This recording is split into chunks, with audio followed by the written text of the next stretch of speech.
Now that if you've been able to identify your mark as an extrovert or introvert, it's very helpful to know how to influence that personality type. So for an extrovert, you definitely want to present them with opportunities to interact with others. So when Chris, do you consider yourself extrovert, introvert? Introvert. Introvert. Same as you, kind of outgoing in some situations, but introverted. Okay, so when we had the book club scenario with Chris, we were a little hit and miss on his interaction with the people. So if he were extroverted, we could say, plus you get to meet all these wonderful people. But we had to kind of frame it as to how he would interact with them, of the stories versus the teaching side. And so there's some nuances to that. Also with an extrovert, how to influence them. You want to give the expert ample time to express themselves. So if they're an expert, if they're an extrovert and you're an extrovert, the two of you are going to have this extrovert off battle between each other, because your natural tendency is, oh, I totally get that, I agree with you, and you want to pipe in, but you're cutting off the extrovert, and so you want to just give them time to fully express themselves and not jump in as you might naturally want to. Also, be an attentive listener for them because they love that. You want to be able to pick up the pace and match their speech speed. And then social proof is very effective for extroverts. So not only give them the opportunity to interact with others, but demonstrate how other people have used this, how other people have enjoyed this.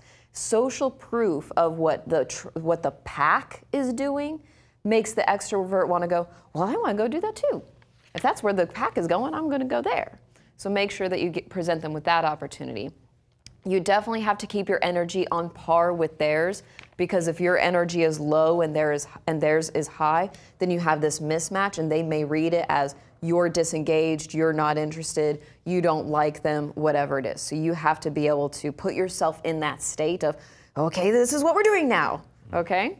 And then give them clear next action steps. Again, don't leave your influential close to be nebulous, like, so we'll talk about that later. No, it's, so let's set a date and a time to make this happen. Versus the introvert, how you want to influence them is you might want to slow your pace and soften your speed to match their tone. So you already see how this matching and mirroring is so critical. And be patient as they take time to consider what they say. So they will pause before they speak. If you're an extrovert and you hear that silence and feel uncomfortable by it, and you jump in to fill the silence, then that introvert feels like, okay, well, I'll just let you talk.